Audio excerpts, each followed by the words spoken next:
The Bliss Business Podcast, the show about empathy, connection, and consciousness in business. Today's episode is brought to you by Zero Company, your paid search, social media, and programmatic ad experts. Welcome back to the show. I'm Stephen Sakach here once again with Tullio, Siragusa, and Maher. If you've ever wondered why your team at work feels more like a reality TV show than a well-oiled machine, well, today's episode is for you. Let's decode the mysteries of team dynamics. Obviously, there's a ton on this topic. We want to give you a playbook to help make sure you've got a highly functional team and not a dysfunctional one where you have to go to tribal council once a year to vote someone off.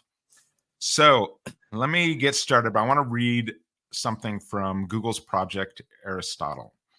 It says, who is on a team matters less than how the team members interact, structure their work, and view their contributions. So who is on a team matters less than how the team members interact, structure their work, and view their contributions. This finding, it kind of underscores the importance of communication, social norms, and psychological safety over individual team member capabilities in determining team success. Here's another quote. None of us is as smart as all of us, no matter how brilliant your mind or strategy. If you're playing a solo game, you'll always lose out to a team. That's by Ken Blanchard, management expert and author of The 1 Minute Manager that we've probably all read once in our life. Ash, you've got some data.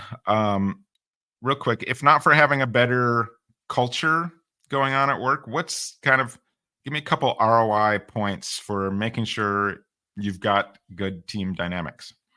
Absolutely, Steve. So this is from Editor's Choice. And what they polled was that companies with a fully engaged workforce are capable of generating twice the revenue. So research further suggests that positive communication within the workplace directly correlates with positive communication and socializing outside of work. This adds weight to the benefits of team building exercises and the tangible difference they make to morale. Now, another one that was really interesting from Editor's Choice. More than 60% with a best friend in the workplace are twice as likely to achieve full engagement. And the stats goes a little bit further. It says as many as 63% of women who have a best friend at work will be twice as engaged.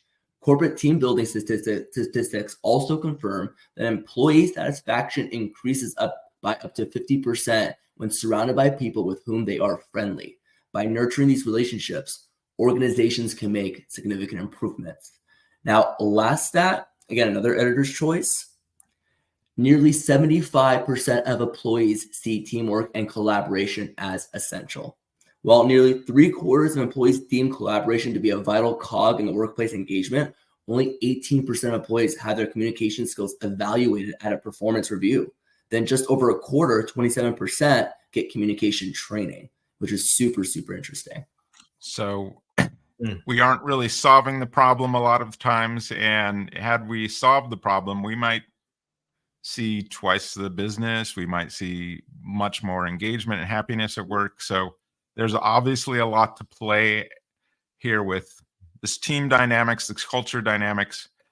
I want to get into, let's talk about some of the poor team players, the personas that, maybe you recognize in yourself or you recognize in others. I know one of these I was like, to myself there. So let's go through some of these and kind of see where we land after that. First one here is the persona called the silo builder or the lone wolf. So this person, their traits, they work independently without sharing information, resistant to collaboration. This creates knowledge gaps and inefficiencies, making it difficult for the team to function cohesively. They take pride in being self-reliant, even at the expense of the team.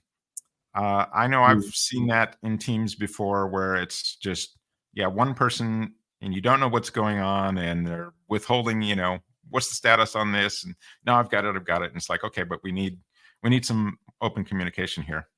I hope I haven't been that person where I'm just going and pounding and stuff. I like to collaborate, so I'm hoping that's not me either. But I could see some lone wolf in me for sure. You guys have any thoughts on that one? I think we all have a little bit of that at one point or another. Interestingly enough, I was part of this men's circle for over a decade, and one of the things that the dangers of the lone wolf is that you get into the suck hole and you're there by yourself. And studies have been shown that those who sort of operate this way, also it impacts their ability to earn wealth or even their financial well-being, because the more in relationship you are with the rest of the world, the more your likelihood of being successful, even financially. So it's not only not healthy for those around who don't know what you're doing, but it's not healthy for the individual to be that lone wolf working by themselves. And often it's just a tremendous lack of like emotional intelligence, but there's usually some wounds associated with that, right? Mm-hmm. In my circle work, we often dealt with a lot of toxicity, and it was rooted in some wounds that hadn't been treated or healed.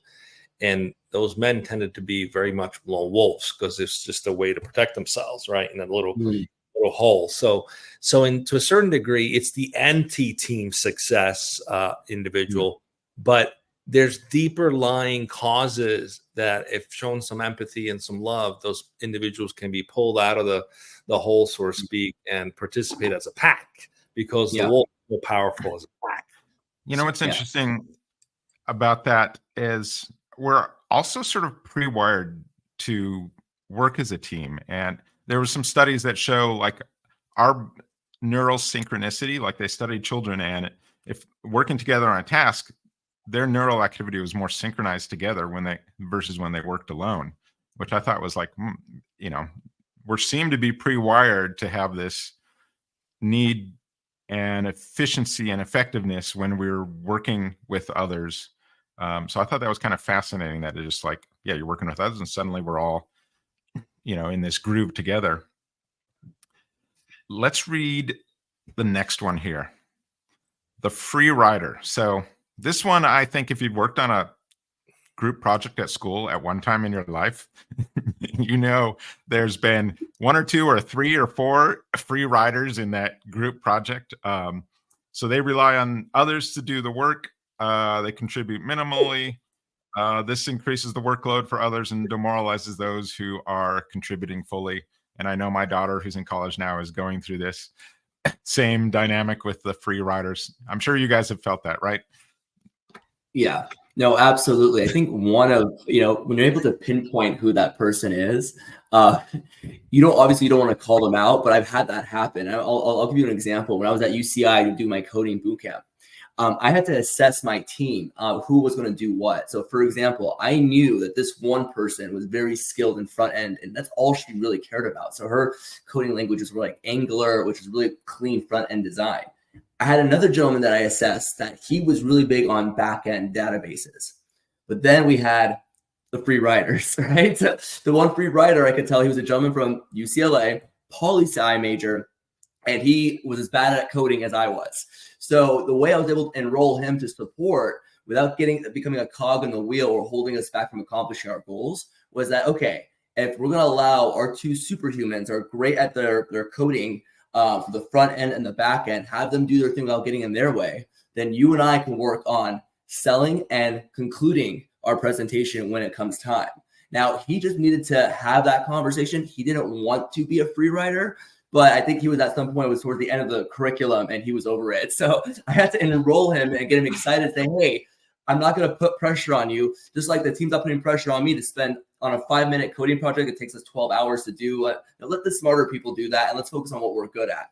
And that sparked that excitement to say, okay, I'm not really free riding, but if we just let it go, he totally just would have rode the wave with us and contribute a little bit to the overall success. So it was cool able to pinpoint that and then enroll him into and then cause. Ash, did you crush it?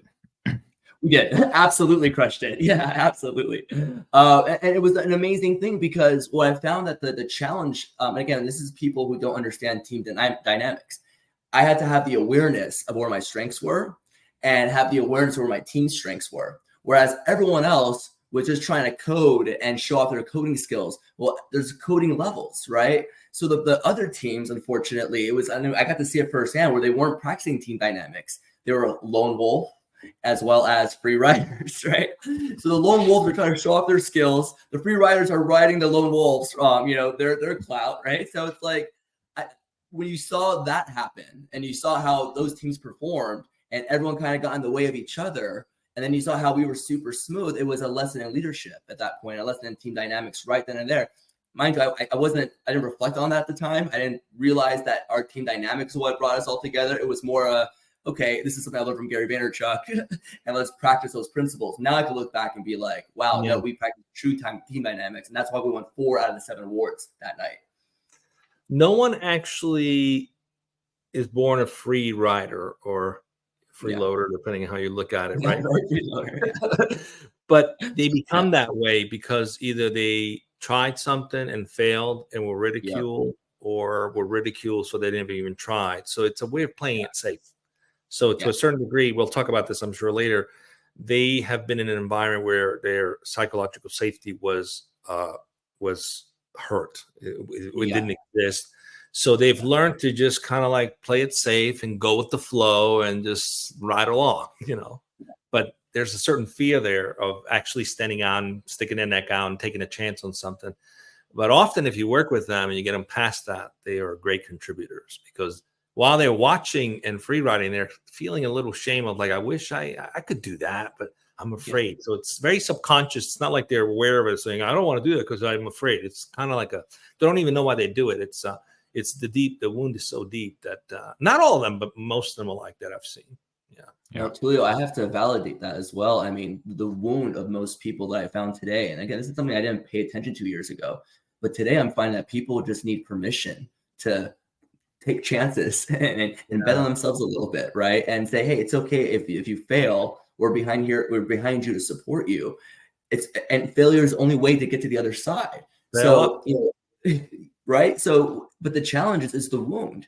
And we live in a society as well where sometimes when you're in the wrong team dynamic, where you do make the mistake or you do fail, and that team's not encouraging you, and they say, oh, you shouldn't have done that. You should have came to us first. Well, now that person's thinking, oh my goodness, is any decision I make the wrong decision? Maybe I shouldn't make decisions at all. Then they become the free rider. So it's interesting. Yeah, go ahead. Yeah. I think this is gonna. Think about this background when we go to this next persona. So, the person who's not taking chances. So this next one is the naysayer. So not to be confused with the devil advocate, but this one is they're constantly negative, shoots down ideas without offering any constructive ideas of their own. They stifle creativity, innovation, and can diminish team morale. So when you're talking about that, Ash, I was thinking about, okay, maybe this person is kind of afraid to just put themselves out there because of that just insecurity, right? But so they're just going to sit back and take pot shots at everyone else, which can be extremely frustrating for the rest of the team, because this is when you can get that knee-jerk reaction happening at one point where someone just says, all right, smart guy, why don't you, and then the whole team dynamics break from there. Most people, by the way, are great at QA though, and testing ideas. Like they'll find a flaw in something. So if you want to validate something or look for the things you missed, they'll find a flaw in it. So they do have some good quality from doing those things. No, and you have to put them into play correctly inside of the team dynamics. Yeah, that's why I said not to be confused with the devil's advocate, because you need someone playing that role, right? Of okay, we think this is going to work. Why won't it? And you need someone to play that role. It just shouldn't be the same person over and over again who's not contributing anything else. I mean, you can appreciate their abilities there, but because you do need that devil's advocate in the process, just to, iron sharpens iron, that kind of thing. You need to poke holes at what you're doing. So, but you can't just be stuck in that if you're not contributing anything else. So let's get to this next one. The dominator tends to monopolize discussions and decision-making process, overpowering others' contributions. So this limits diversity of thought and team member engagement, which can lead to suboptimal decisions. So what do you guys think about this one? I'm hiding. And I'll let you go first. I have definitely been that person, for sure. I think I went on a almost 15-year journey to not be that person. And some of that comes from the dynamics of how you were raised or the environment you were in, the way you think that's just normal. Like you're expected to be the person in charge who has all the answers, who dominates the conversation. And it's rooted in a lot of insecurities. So I can go back and realize that that was totally just trying to contribute, but in a way that was not positive. So as you learn to have more self worth, you learn to realize I don't have to make comment on everything, and you can just watch and observe. And sometimes there's a person who just has a desire to be so helpful that they just kind of interject into anything. So there's this balance you have to sort of play with. But I catch myself sometimes too, and I'm like, just sit back, because that is a lifelong transformation process. And usually it's something that happened when they were younger, could have been victimized in one way or another, bullied or what have you. There could be a lot of different circumstances that would cause someone to want to be the first to sort of strike, or the first to speak, or the first to be in control, because the fear of not being in control is greater. So it's a process. But if you identify, when I see people like that, I realize this person's hurting. They don't want to be victimized or taken advantage of. And so again, it goes back to what we'll talk about later, psychological safety, on how to pull them out of it. But yeah, I've definitely been that guy for sure. You know what's funny, Tullio? So I, through just false reference experience and the wounds I had to deal with, the fact that I came from being bullied as well, I thought, and I was so glad that my direction got yanked the right way, but I thought at one point I had to become that dominated person, or I'm going to be dominated. And you will die, right? Yeah, and it was just a self-worth thing. And what I wanted to share also with the audience is that I think as my self-worth increased, I naturally got out of feeling I needed to dominate, right? It wasn't something I learned. It was more, it just naturally became where I was like, oh, I don't need to insert myself in this conversation when I know everything's working the way it needs to be. Versus when I didn't have the self-worth, I felt like if I didn't get involved in everything, then people would forget who I am, or that I wasn't even there, and so on and so forth. Now, something I'm working on today, and this is just something, I don't know if this is the problem until maybe you can speak to this, but now I'm in the phase where I joined new organizations, new groups, and this is more for my passion project, my collective that I had to create because I dealt with this issue, is that now I'm in a phase where I become too helpful. And for whatever reason, I've found that in new environments that you enter, when you're the super helpful person who you just want to be involved and give as much value as you can, sometimes people can't handle it. And they start to take it the wrong way, like you're trying to be the dominating person, when in reality, you just want to be, hey, I'm here to help because I'm so excited for what you're doing. And I ran into that issue, which led me to have to create my own collective to create an environment of psychological safety. Because, I was, okay, well, this is not working. And I wasn't trying to dominate, but I think it was misinterpreted. So there's a little bit of a balancing act there as well. But now that I have an environment where everyone's super safe and being acknowledged and everyone's able to share ideas, I'm encouraging people to insert themselves and be helpful and acknowledging them for it. But then obviously careful that if someone is trying to be the dominant, maybe could that be a coaching moment so that no one gets rubbed off the wrong way. But it's all a self-worth thing. I think it all lands with self-worth. Yeah. Yeah, we could go deep into that one. I think just that could in be general to itself. Yeah. I mean, you see it a lot in society today too, in different ways, and you can kind of psychoanalyze, okay, why is this person like that? But I think if you do have that, just the empathetic approach to each of these, right?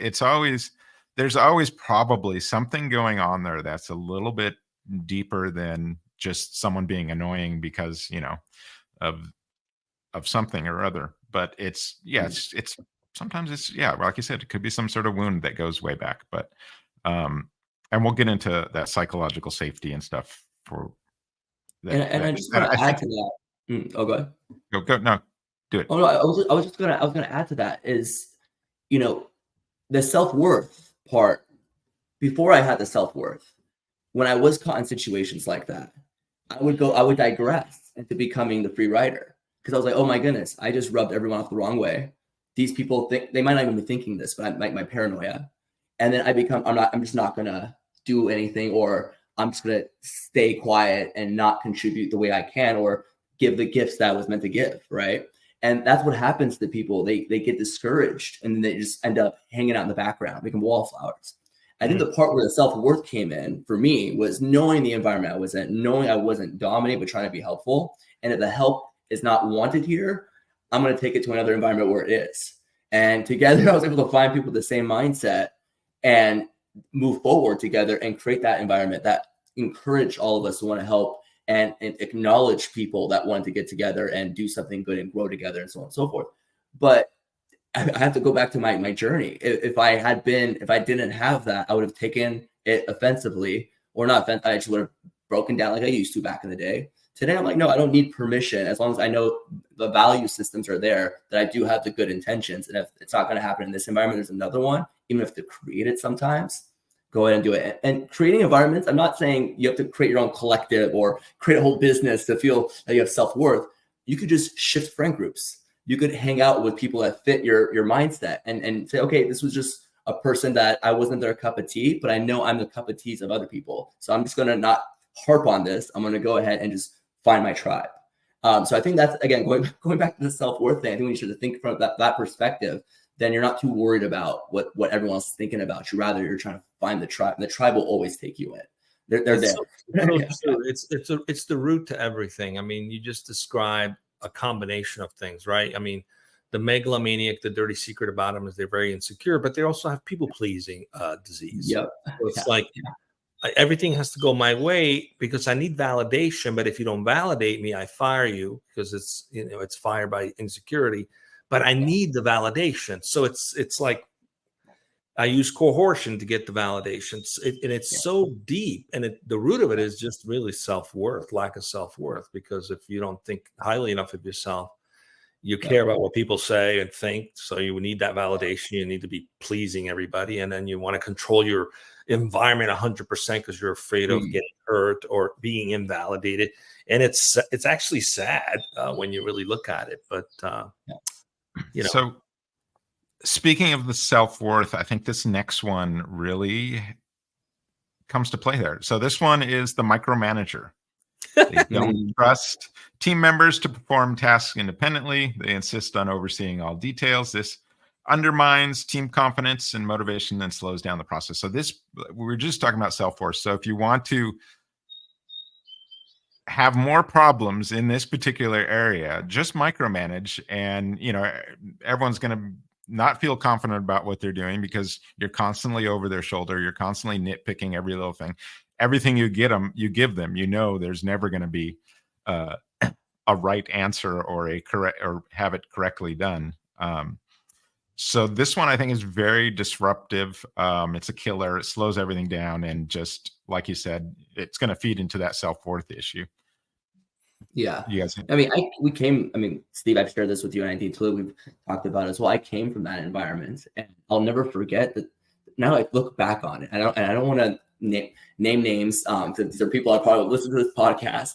But I can look back 3-4 years ago, and it didn't make sense to me. Today doesn't make sense. At the time, I thought that's how it was, where every little thing about the business had to be run, meaning that even the banner and display ads, he had to, the leader wanted to view every piece of creative. And we're talking about managing 50 different clients. And as you understand creative, a lot of it's just testing. We don't know what works until you put it out there. So you have to imagine the gridlock he was in his own business, that even if he didn't like a little detail, even if there's no data attached to his how he felt about the creative, it would get sent back and has to come back. No, I don't like that. This is that. Well, I found with every facet of his business, I think he ended up becoming the gridlock, and it ended up hurting team morale. Things didn't get done. But ultimately, me as the employee in that environment, I was second guessing every decision I made, that I cannot make a right decision unless my leader says it's right. And so go ahead. I killed that. In our business, like, I feel like my job all the time is helping the confidence of our account managers and things like that, because they know what they're doing, but they're going to get pushback from different sources and stuff that you're talking about a different company, different situation, everything there, but it's kind of the same thing sometimes with dealing with clients and dealing with people who manage clients. Is there is this, they need to have confidence. They need to have confidence. And if you've got this micromanaging that's constantly second guessing them all the time, they're going to be so much less effective that way. So you will never have 8 players on your team if you're a micromanager. It's just not going to happen. The readiness level of individuals, there's 4 readiness levels. One is the individual who needs to be told what to do and how to do it, because they don't know how, right? So they're ready, they're open. It's like the soldier. They just need to be told what to do, how to do it. Then you have, the person who wants to get it done, thinks they can get it done, but they're not fully ready. They need to learn some more. That's like the overly excited sort of moron. I could do this. I could do this. So you don't want to stifle that excitement. You want to channel it and give them the training they need so they can be fully independent. And then readiness level 4 is the ultimate employee, the one who knows what to do and is willing to do it, and it's hands off. They just get it done. And I skipped over readiness level 3 because readiness level 3 is a result of micromanagement. It's the individual that was a 4, knows how to do it, but is no longer willing to do it because they've been they've been marginalized out of their excitement. And so whenever leaders look at their organization, they see people that have the skills but don't do it. It's not their fault. You should look more in the mirror. You should ask yourself why they're no longer willing to do it. What have I contributed to that? What kind of style of leadership or environment have I created that's making a top-notch player not want to participate anymore? Usually it's a result of micromanagement. It is so toxic. It's a parental child sort of relationship that's established with basically your peers, who are equivalent. They're both adults, right? So it's interesting how that exists still in many companies, many fiat hierarchical type companies, and then they wonder why the engagement is so low. Because you're not treating people as adults with dignity. In fact, you're wanting them to be like kids, and even with kids, you wouldn't talk to them that way. But yet, it's okay to employ. So it's a reflection of poor leadership. Hey, Tullio, that hit home so hard for me just now, because I feel like my previous environment took me from a level 1, level 2, but eventually kept me at level 3. And then when I came and joined the 0 environment, I went from becoming a level 3 to a level 4. And Steve, I don't know if you recall, but when I first came in, one of the first few clients I was given, I acted like a level 4 and just started running it and getting things done because I felt I had the permission to do so. Right. But we're a level 4 type company. That's how we operate. But we give people level 1 and 2 to get to level 4. We don't want level 3. That would be a reflection on the leadership. Yeah. Wow, that's fascinating. So this next persona, we talk about bottlenecking, and like if you're a micromanager, you can be the bottleneck on everything, right? You're going to be the bottleneck there. But there's another way you can bottleneck, and it's also being this persona, which is the ghost. They're often unavailable or unresponsive. They miss meetings and deadlines, disrupt project timelines, and they're forcing teams constantly to adjust plans. So as someone who's in leadership, I really fear about, I've got about 20 different things going on. So I'm like, okay, do I need to be in this meeting? I hope I don't, because I've got this other thing. So there could be a lot going on with the ghost for sure.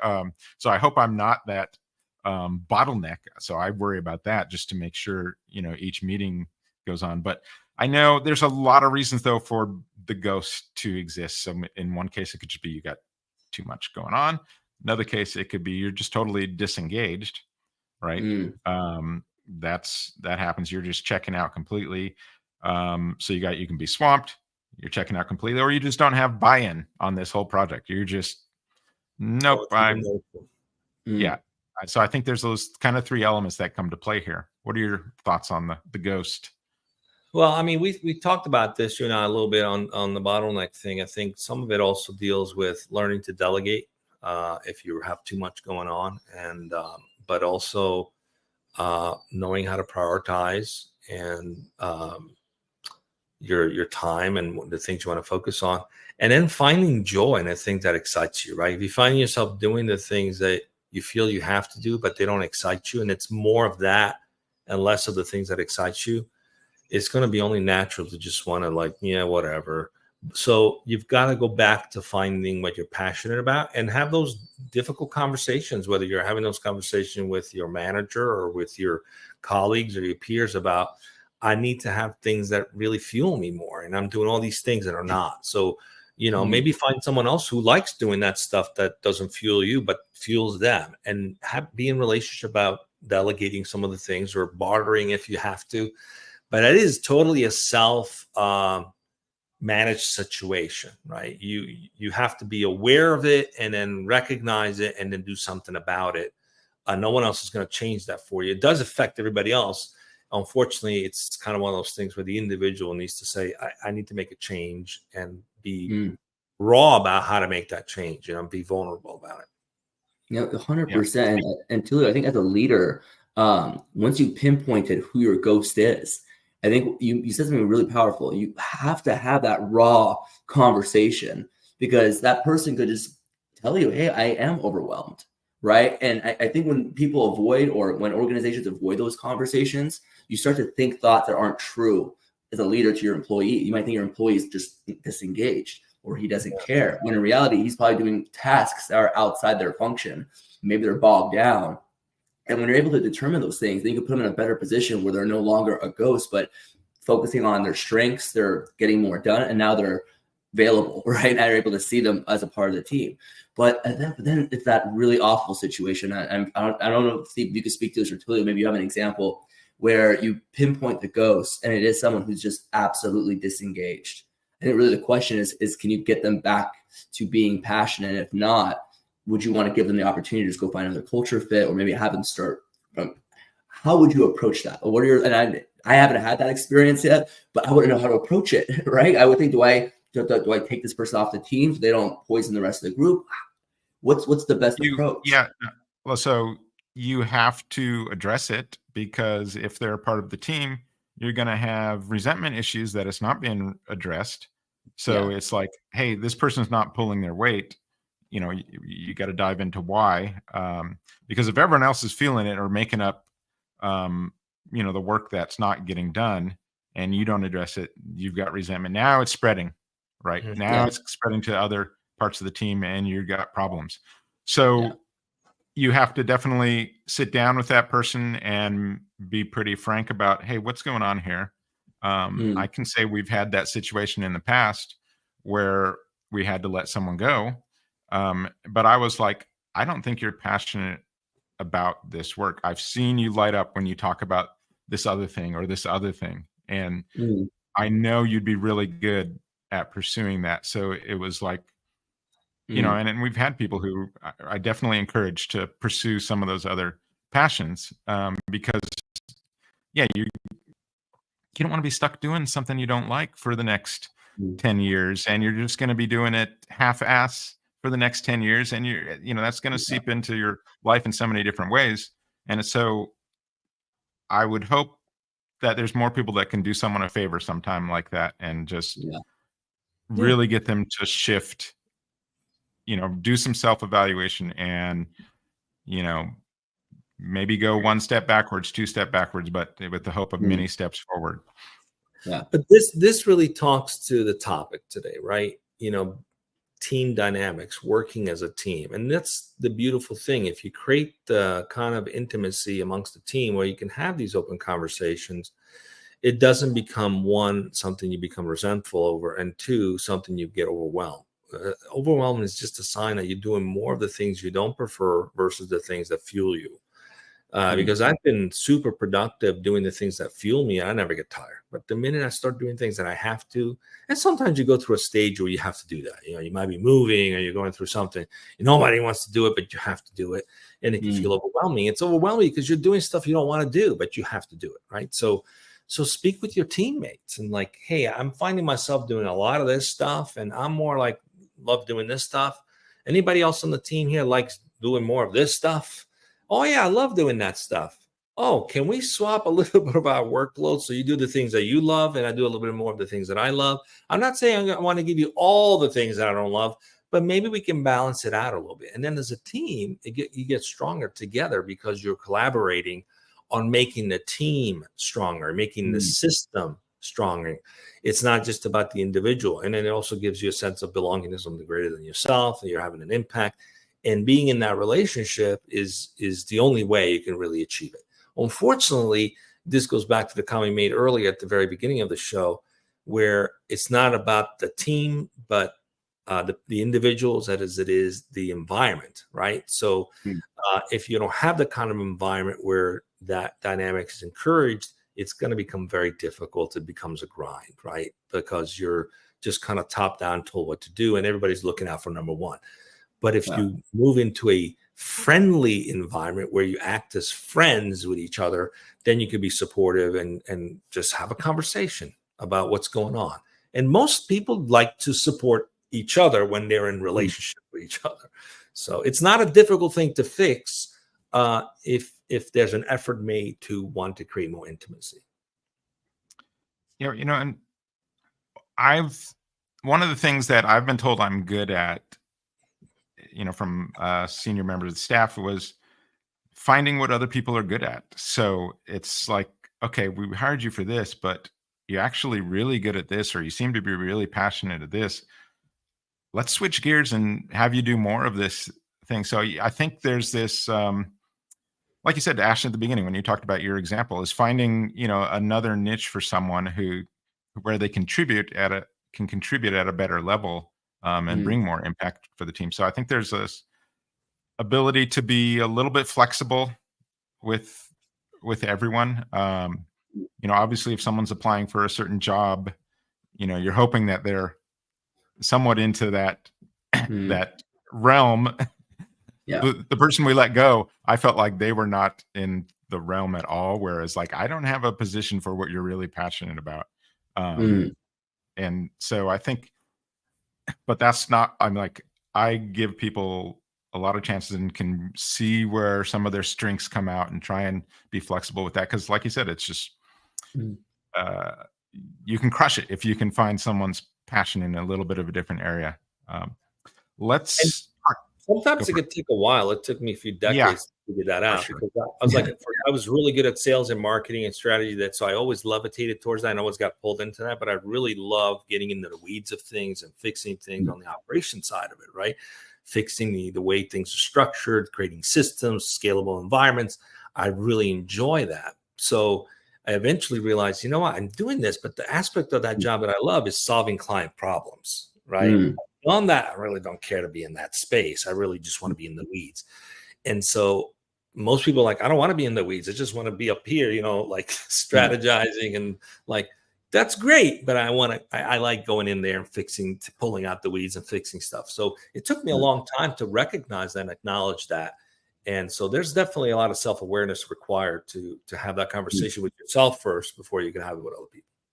Yeah. And like you said, when you said long-term, I have, for some people on our staff, I have some long-term ideas of where I think they could shift gears and be really good at, but it's like, we aren't there yet, but it's like, it's in my, my plans of okay, when we get to this certain point, I want to see, because this person's really good at doing this type of thing and they really enjoy it. So they're on my radar for that. So let's go into this next one. The drama queen or king, or the crisis maker. They overreact to situations, create unnecessary drama, distracts the team from their goals, and can create an environment of tension. This can sap the team energy, right? It's like the emotional vampire, sort of an energy vampire. But if all the emotions, everyone's using to deal with this person, you just get exhausted. What do you guys thought on the drama king or queen? So what's interesting about the drama queen or drama king, I found that the people that will react to things in a certain way, it's because that's all they've known is to become reactive. I think there's a high level of fear attached to those individuals as well. And a lot of times when things are going bad, I think people's perception of bad is wrong, right? Every bad thing that occurs, there's always something. From my understanding, at least philosophically, I always found there's always something positive attached to that. But I've had to go through various renditions. It took me years to get to that point. And there's a lot of individuals who, in their own journey, they haven't had that realistic conversation or that awareness brought to light that, hey, you don't need to react or look at this dramatically. Rather, let's try to get together and find solutions. And I think just goes back to the psychological safety. It's being in an environment where if things were not going the way they're supposed to go, that we are still having each other's back and supporting each other to find the solutions. And I think giving that environment and giving people the permission to feel safe, that everything's going to be okay, I think then essentially limits the reactivity. But we live in a really reactive world. And I'm very lucky. We are very lucky to have each other, but I'm very lucky to be in an environment where we're able to have these higher level conversations. And I sometimes forget that when I come out of my own, and I don't want to call this a bubble because I feel like we're very open minded, but it's our own bubble, right? That we created of higher conscious thinkers. But when I walk out of that environment, I realize, man, it's not the same. So again, my feedback when I see that in a day-to-day activity, when I see that in other environments, other organizations, potentially, even as simple as in the music industry or the world of the music life in LA, where most people don't have the college or educational backgrounds. I mean, they're not looking to be higher conscious. They're just artists and they're learning as they go. I see a lot of that, right? Again, taking away their fear, I found has been one of the solutions. And I'm sure you guys have more you could offer or share with the audience. But it's a big fear-based thing I find with them. And there's always those who will add more fear or pour gasoline on the fire that this person already created. So I'm saying this, I've seen it happen. I'm like, wait, it's not only one person that's reactive. It's like 3 or 4 and they're feeding each other's reactivity. And sometimes you have to just step in and say, hey guys, everything's going to be okay. And then in time, they realize it is going to be okay. But yeah, the environment we live in today's society is created a lot of reactive people. And there's a lot of factors in that. I'm sure you guys can speak to some of that, but that's kind of a world we live in. I think you just have to be able to take that fear away and create an environment that gives everyone that psychological safety big time, or else you're going to have, a building burned down with a lot of people freaking out, so. There's also various degrees of this. There's the speculator, there's the drama person, and there's also the person who's paranoid, the conspiracy theorist. So in some cases, it's not just wounds. Some people actually might need medication. In some cases, unfortunately, mental illness has a way to manifest itself through a lot of it too. So being aware of that, it's important. And some people do need a little more help than just talking, right? So it is a real problem because we live in a society where that's happening a lot. Just this sort of like paranoia, conspiracy, and speculation, just being consumed with anxiety and worry, and some of it is mental illness, unfortunately.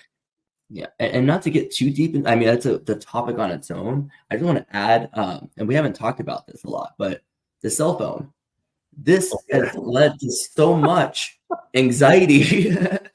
Even if you're doom scrolling, you're going through your Instagram, you get out of that world, you put it down.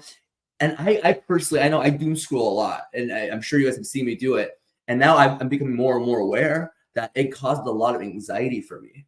But now it gets deeper because there's all the conspiracy theories, all the poor information that's online. You keep consuming it, and eventually you put it down, and you're like this, right? I think it helps in terms of solving some of the mental health problems that we have. Just put your phone away. I know I'm working on it. I'm speaking to the choir. I'm speaking to myself when I say this, but a lot of my anxieties are cell phone induced. And my generation's they're victims of that. Right. And no one talks about it enough. I would love for us to go into a topic in the future about just put your phone down. So it's interesting. The younger generations actually, they talk about it so much better than the older generations. Like seriously, it's like older generations will just not address issues, but younger generations very aware of anxiety and issues around that more so than we've ever seen. And maybe, it is kind of a cell phone generation too. So maybe there's a lot going on with that. Why they're so self-aware. 100%. I might be the minority here, and this is embarrassing, but I didn't know what anxiety really was until after the age of 24, 25. When I just used to think I feel good one day, feel really not good today. Didn't even have a word for it. And you're one of the first individuals to speak to that, where I'm like, okay, was it just me that didn't know, or was there a shift in the last few years where now more people are aware, whereas before, even growing up in high school, I mean, you would think at that point in time I would have learned what anxiety or depression was. A lot of these mental health issues that I was suffering from, until I became aware of what they were, I was able to solve them.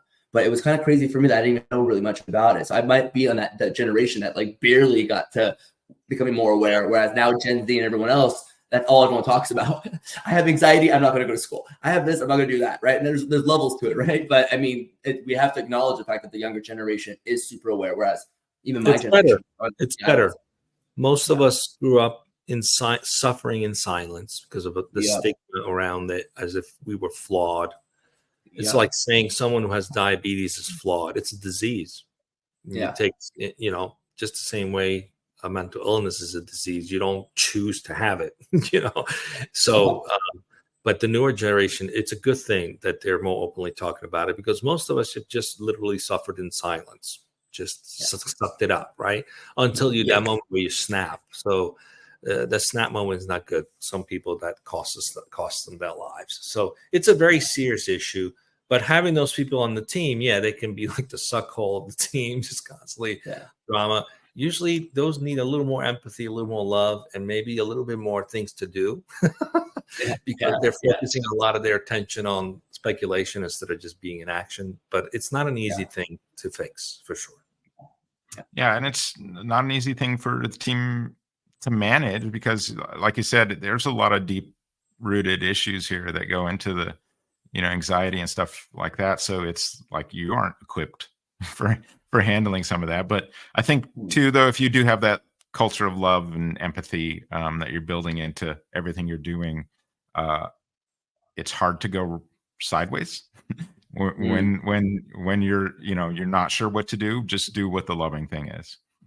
So let's go on. We've got a couple more here. This next one is the egoist. They put personal achievements or recognition above team success. Can lead to conflict, resentment, and lack of cooperation and spirit within the team. So they take credit for success and point fingers at everyone else for failure. You aren't fooling anyone. We know how insecure you are. But, AKA the politician. But you are kind of failing your organization. You're failing yourself. And it's, you're not in that leadership role of service for sure. It's like where everyone else should be getting the recognition, and you just step back and let that happen and be happy with that, be secure enough to let that happen. Yeah, you want that validation too. We know. But don't always be the one taking it and steamrolling others. This is how you have some of these bigger corporate cultures go sideways, is because these people end up getting rising to the top along the way. And so you have this very egocentric, low conscious sort of leadership going on there. What do you guys thought on this one? So it's interesting. I'm witnessing this firsthand with an event company in LA, where I'm watching them digress from within. And the leader who owns the event company, the way he communicates is exactly that. He's an egoist. This is my company. This is my achievement. It's what I've done. Now, and it's interesting that I even witnessed the subtleties of the ideas that this individual takes from others without acknowledging that he got these ideas from others, and he's just running it. And poor gentleman, he just doesn't know better, right? Again, we're talking about promoters and artist managers and so on and so forth. Not all of them have gone through a lot of that spiritual journey or have the business education or ethics to know how to be a real leader. They're just going off of what they already know in life. But I just have to pinpoint that as I witness it and I see the damage it's causing and how people have separated, and different event companies or different collectives are being developed because of it. People just go in their own direction saying, I just don't want to be a part of this. It's very, I have empathy. I feel bad because I can't go ahead and tell this, but hey, this is why things are starting to struggle. Now it's going from, I'm so great, I've done this as my company, to now he's blaming everyone else for the reason why certain things aren't being as successful. So witnessing these wrong ways of managing people and watching the damage it can cause to a business or to anything you have in passion, your friend group, so on and so forth, it's real. And now we take vice versa, an environment that's being developed where we're supporting each other and putting each other first. And that is paying back in dividends. And people are learning that this is the right culture, right? This is because one, it makes me feel good, right? I'm in an environment now I feel really good being here. Everyone makes me feel really special. But then they're realizing that that's what it's all about, that we're all here really to collectively help each other out and support each other, work together, and so on. And to take it a step further, I think it's a culture change that has to occur organizationally for, across different organizations. The culture change needs to be that, hey, you're fine. Don't worry. You're going to get your acknowledgement when you take care of everyone else and acknowledge them and watch them succeed and self-actualize. It all comes back. And I think people just haven't seen that happen yet for them until they test it out. I've tested it out and I'm seeing it work greatly. And I've seen the opposite and seeing how that's damaging people and it's damaging their own. They're becoming their own gridlock. They're becoming their own cog in the wheel. So I just wanted to pinpoint, like, when you see these things firsthand, it's really interesting, and then when you see the other side of it and you see how it all works together, then you start to pick up that, hey, this is how it's all meant to be. But it's definitely an experiment. It's definitely a faith-based thing you have to have. You have to have faith that this is the right way and that you will get your acknowledgement if you have faith that you're in the right process, the right journey. I think that was well said. I'm not going to add on any of that. Thank you. I thought I ranted for a bit. I appreciate it. Lack of grace. It's lack of grace. Yeah. That's really what it is. Grace and gratitude. And the best thing that could happen to those individuals, dare I say, sometimes is a major correction, like a crash or some sort, where they just have a wake-up call. That would actually be a blessing in disguise for them. Yeah. So I speak from personal experience. Yeah. All right, we've got two more here, and then we'll go to part 2. So the next one is the communication blocker. So a poor communicator either under communicates important information or communicates it in an unclear or confusing manner. This leads to misunderstandings and errors and requires additional effort to clarify or correct information. I think also on the opposite side of this, there might be like the I don't know, the over communicated or the chatterbox, where it's like someone who goes off on tangents and derails the productivity, like I'm doing right now, where I'm just going on and on about something and you guys have gotten the point. And no, so I think there's the communication. And then repeat it again, Yes, and then you'll repeat it again. And so, there can be different ways to block communication. One could be like just not giving enough information. One can just be, so much that it's just like slowing things down a bit. I'm not going to go on, guys. I promise. Go for it. It's a tough one. It's, because some people are naturally good communicators and some people have to learn it. It's a tough one too. And it's tied, I guess, to all the other things we talked about, there's a bit of a lack of grace in not realizing how important it is to convey your thoughts so that they're clear and understood by other people. There's almost a lack of respect for other people when you do that, but you don't recognize you're not doing it from that place, right? But that's how it shows up. And so how do you get someone to become a better communicator? That's a good question. It's not an easy one. Probably therapy. There's a lot. I mean, there is a lot that goes into it. That goes into it. It can be like lack of confidence. It can be, worries about all kinds of different things. It's very difficult. And I think you probably just need like reps and feedback, I think. And done so in a safe, gentle manner, because you love the person. And so I think, otherwise, you'll just cause more trauma on the other end if you're not. Yeah. I mean, all these things we talked about, you can get a coach, you can get a mentor, you can get a therapist, and sometimes you need all three, but it's fixable. They're not a life sentence.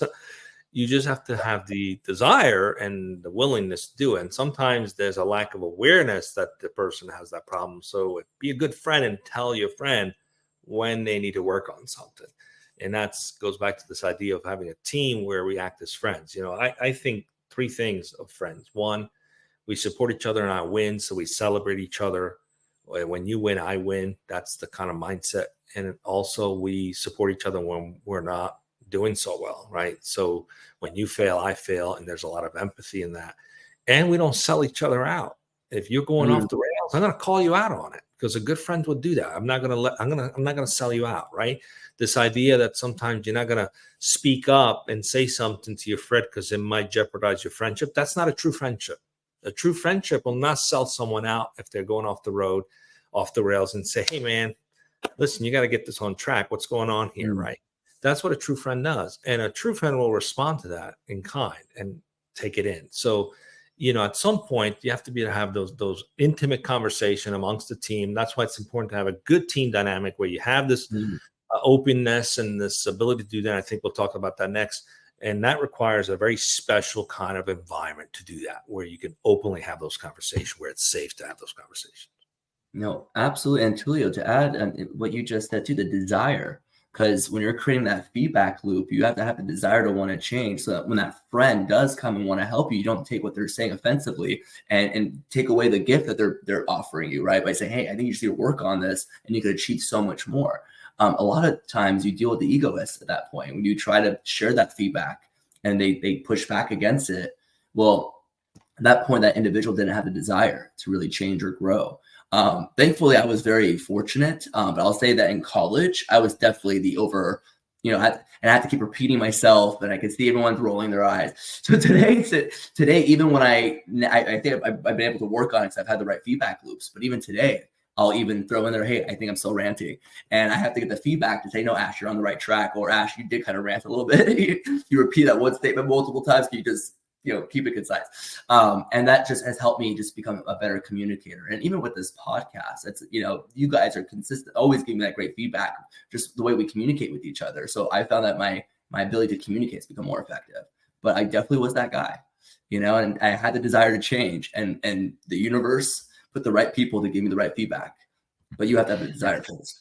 Any other 3 people would do this podcast in 20 minutes. We take an hour because we like it. Yeah, right? That's why we're going to have part 2 here coming up. So, exactly. Yeah, I think we're going to have to do the part 2. Guys. This is absolutely a 2-parter. So let's do, and we're going to get to that in 1 second, but let's finish this off. One last negative sort of persona in team dynamics. This is the resistor, resistant to change, whether it involves new ideas, processes, or tools. This hinders the team ability to adapt and innovate, and potentially keeping the team behind current trends or best practices. You might call this the teaching old dog new tricks. I can see that it gets tough. I have to learn new tricks myself, and so it's like, you have to kind of embrace change, embrace uncertainty, embrace the fluidity of things sometimes, and realize that, it's probably, sometimes it's going to be slow at first, and you'll, take some lumps in that process of change, but there's a reason why things are changing. And that's really, I think, that last part is how you can stop the resistor from resisting so much, is to help engage them into the process of, hey, here's the problem. I want you to find a solution for this. And, maybe they're going to come down the same path, and they'll get the buy-in in that regard, is just by taking leadership on something. I know I've sneakily done that to a few people on staff sometimes. It's like, hey, I want you to be in charge of this. And really it's because it's like something that they can work on themselves. And they end up owning it and being the champion of that. And it goes so much smoother. So what do you guys thought on the resistor? I agree 100%. I have a hard time relating because I've never been that person, but it's been one of those things where you just find yourself having to sell them a lot. And so it just puts a drain on the team when they're having to convince you or sell you on an idea, but that's not the way to go about it. right? So what I've learned is it's not about selling them as it is getting them to have buy-in on their own. So your idea of getting them to own the solution is a great way to get a resistor to get on board, because then they're part of the solution, not just needing to be sold as to why they should. You know, it's interesting. The best example I have, and as we were telling the story, Steve, I was thinking back. I was like, hey, when this is actually super relevant. And I'm going to go back to a very simple example. This is like the testing grounds for all this college. College was massive testing grounds. When you're in a fraternity, you're learning, you're seeing everything happen firsthand. And what I found within my fraternal organization, there was the innovators, who are all the new kids coming in wanting to change how things are so they can be better, right? Because they know there's problems that they want to try to help fix. And then there's the older guys who are like, this is how it's always been. We're not changing a thing. That bumping of heads, I find I think that's society as a whole. There are people who you can't teach dog old tricks, and they don't want you to change anything. They want things to stay the same. They're trying to keep the tradition of the way things were going, and they feel like they're responsible to gatekeep that, right? And then you have the innovators, people who are like, wait, but this hasn't worked for you, and do you not have the awareness that it's not working for you? You could just simply look at the data or the fact that we were always broke as a chapter. You know, there's something not right going on. But now when I look back on it, I have some empathy. And this is what I'm thinking about. The innovators who finally are able to push through and change things. And there's some success that comes from it. And not everything is perfect. Eventually, they become the traditionalists, I found. And you have to try to convince those people who went so hard to try to convince the old people that this was their right way of doing things. Now they think they're right, but there's something missing still. Because you could always keep innovating. So I think I realized in the past now that I could have, if I stayed in my chapter long enough and didn't go into my apprentice journey of digital marketing, I would have been the traditionalist eventually, right? Because it was such an uphill battle. And once you finally get what you want, you're on top of the mountain, you're trying to protect it.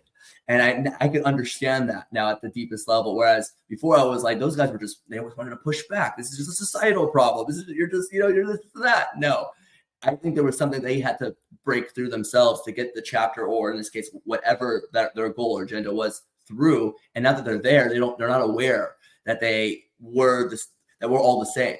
That if there's something new being brought into the game, it's because that's you just got through one phase, and it's always ever evolving. There's always something new innovation. So you can't push that back. Even if you think you got it right, even if you figured it all out, there's no one person that solved the universe. And I think as long as you constantly have that open mind that you're going to have to break through certain things, but then be prepared to be broken through yourself, right? And I think that's a very powerful thing to just be aware of and accept. Yeah. Just learning to be adaptable is the key.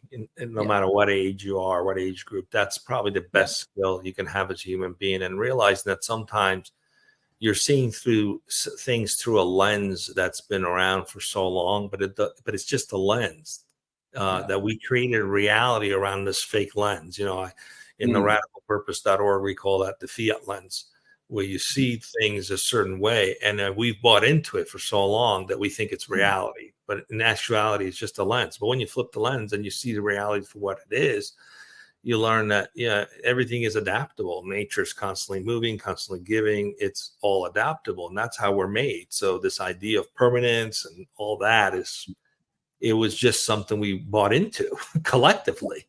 And so because of collectively, and the collective intelligence is so powerful, we can decide a certain path. Doesn't mean it's the right path. And then over many generations, it's like, what the heck are we doing? And many generations later, it's like, that doesn't make any sense. And then there's a new collective intelligence that says, we're going to go in this other path. And I think now they're more adaptable, the newer generation, which is a good thing. And, so we just have to learn to be more adaptable if we're not that type. Yeah, I think this is just the process of evolution. It's, it's not pretty, but it's beautiful sometimes. And it's just that friction that of different things coming up against each other. This is how new stuff gets built. There's a reason why something's not working well and something comes along that's trying to solve a problem. And this is going to cause a lot of friction. And with businesses, you really see that in those growth stages of where, hey, you've got to scale, you've got to do stuff, you've got to change ways. And, Other people might be set in their ways on how things have been going. And it's just a painful process sometimes to push through that, or you're going to be stuck. So you got to, adapt, improvise, overcome, which we're going to do right now. And we're going to save this to a 2-part episode. So we've covered the negative personas. In the next episode, we're going to cover the positive personas in team dynamics. And then we're going to provide you with a playbook for peak team performance. And we'll do that on the next Bliss Business podcast.